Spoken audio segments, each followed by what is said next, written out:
होंगी अलंकार। सबसे पहले हम जानेंगे कि अलंकार कहते किसे हैं। देखिए, जिस प्रकार हम अपने आप को सजाने के लिए गहनों का प्रयोग करते हैं, उस प्रकार भाषा को सजाने के लिए भी कुछ ऐसे शब्दों का या कुछ अर्थों का प्रयोग किया जाता है जिससे भाषा सुंदर बनती है, जिससे भाषा को सौंदर्य बढ़ाया जा सकता है, तो उसे उस गहने को अलंकार कहा जाता है। तो देखिए, अलंकार दो प्रकार के हैं। अलंकार दो प्रकार के हैं, शब्दालंकार और अर्थालंकार। शब्दालंकार क्या है कि जब शब्दों के द्वारा भाषा को सजाया जाता है, काव्य को सजाया जाता है या काव्य में चमत्कार पैदा किया जाता है, उसे शब्दालंकार कहते हैं। और जब शब्द के अर्थों के द्वारा भाषा में चमत्कार पैदा करते हैं, भाषा को प्रभावी बनाते हैं, तो उसे अर्थालंकार कहते हैं। अब शब्दालंकार के तीन भेद हैं। सबसे पहले है अनुप्रास अलंकार। है, दूसरा है यमक अलंकार और तीसरा है श्लेष अलंकार। तो आज हम आपको पढ़ाएंगे अनुप्रास अलंकार। अब देखिए, अनुप्रास अलंकार में क्या है।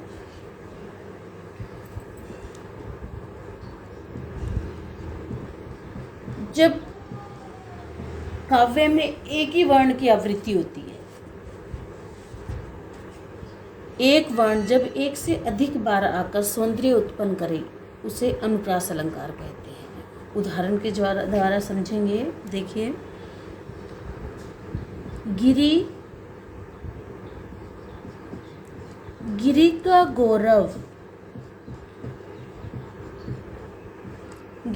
गौरव गाकर झरझर। गिरी का गौरव गाकर झरझर। अब देखिए, यहाँ पर ग वर्ण की आवृत्ति है। गिरी का गौरव गाकर, यहाँ पर ग वर्ण की आवृत्ति है। और फिर देखिए, यहाँ पर ग की आवृत्ति और नद में नस नस उत्तेजित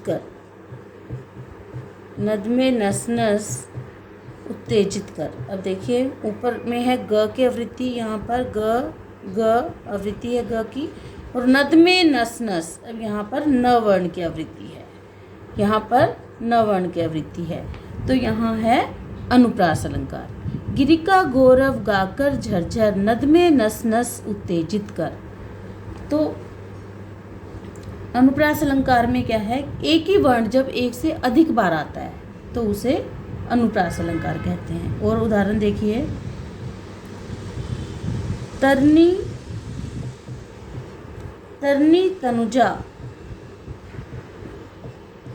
तनुजा तट तमाल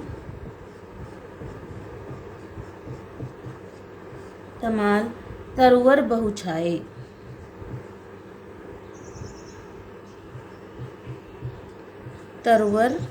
बहु छाए। अब देखिए, यहाँ पर तरनी तनुजा तट तमाल तरवर बहु छाए, तो यहाँ पर त वर्ण की आवृत्ति है, इसलिए यहाँ पर अनुप्रास अलंकार है। इसलिए यहाँ पर क्या है, अनुप्रास अलंकार। और उदाहरण देखेंगे हम, ताकि आपको अच्छे से स्पष्ट हो जाए।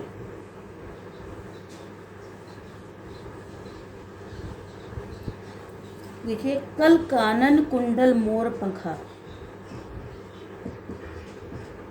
कल कानन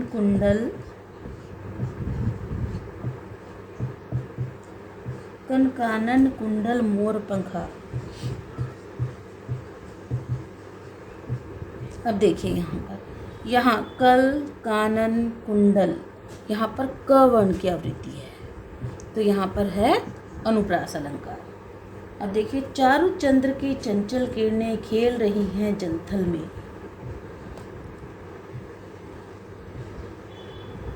चारु चंद्र की चंचल किरणें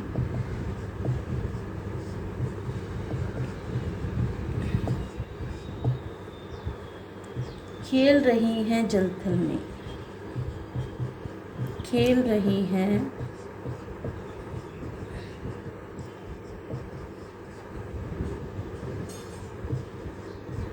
जलथल में। अब देखिए, चारु चंद्र चंचल, यहाँ पर च वर्ण की आवृत्ति है, और इसमें देखिए खेल रही हैं जलथल में, यहाँ ल वर्ण की आवृत्ति है, तो यहाँ पर च और ल वर्ण की आवृत्ति है, इसलिए यहाँ पर अनुप्रास अलंकार है। अब देखिए, जब पंक्तियों के अंत में तुक मिलती है तो वहाँ भी अनुप्रास अलंकार होता है, उसे हम बोलते हैं अंत्य अनुप्रास अलंकार। देखिए उदाहरण देखिए, उपवन में कलियां खिलती हैं। उपवन में कलियां खिलती हैं। फिर है, हंसकर वे सबसे मिलती हैं। हंसकर वे सबसे मिलती हैं।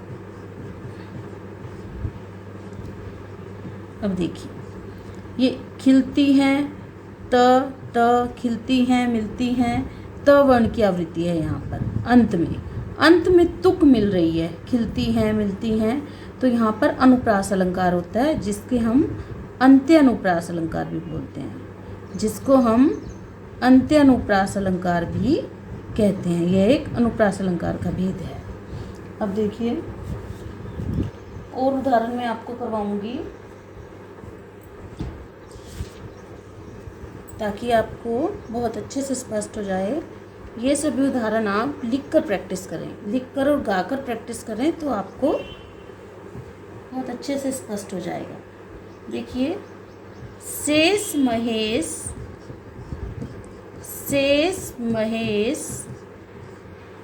दिनेश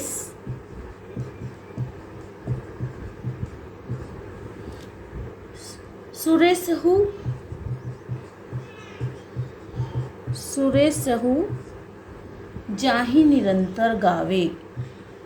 जाहि निरंतर गावे। अब देखिए, यहाँ पर स वर्ण की आवृत्ति है। शेष, महेश, दिनेश, यहाँ पर स वर्ण की आवृत्ति है, तो इसलिए यहाँ पर अनुप्रास अलंकार है। अब देखिए, मुदित महीपति, और उदाहरण देखिए, मुदित महीपति मंदिर आए। मुदित महीपति अंदिर आए, सेवक सचिव सुमंत बुलाए। सेवक सचिव सुमंत बुलाए। अब देखिए, यहाँ पर मुदित महीपति मंदिर में म वर्ण की आवृत्ति है, और सेवक सचिव सुमंत में स वर्ण की आवृत्ति है। म और स वर्ण की आवृत्ति है यहाँ पर इस पद्यांश में, तो यहाँ पर है अनुप्रास अलंकार। यहाँ पर म और स वर्ण की आवृत्ति के कारण यहाँ पर अनुप्रास अलंकार है। अब देखिए, एक और उदाहरण देखिए आप।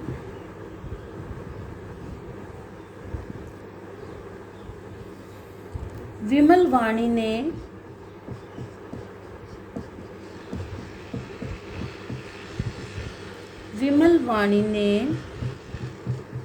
वीणा ली,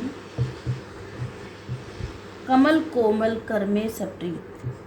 कमल कोमल कर में सप्रीत। विमल वाणी ने वीणा ली, कमल कोमल कर में सप्रीत। तो यहाँ पर क देखिए, व विमल वाणी ने वीणा ली, कमल कोमल कर में सप्रीत। यहाँ व और क वर्ण की आवृत्ति है, तो इसलिए यहाँ पर अनुप्रास अलंकार है। अब देखिए, प्रतिभट,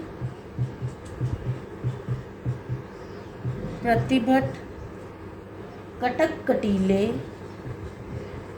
कटक कटीले, केते काटी काटी, केते काटी काटी,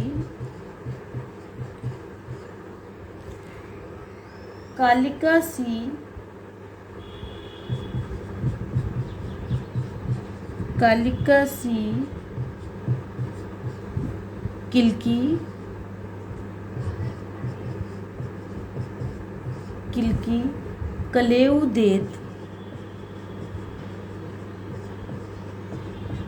कलेऊ देत काल को। देखिए, यहाँ पर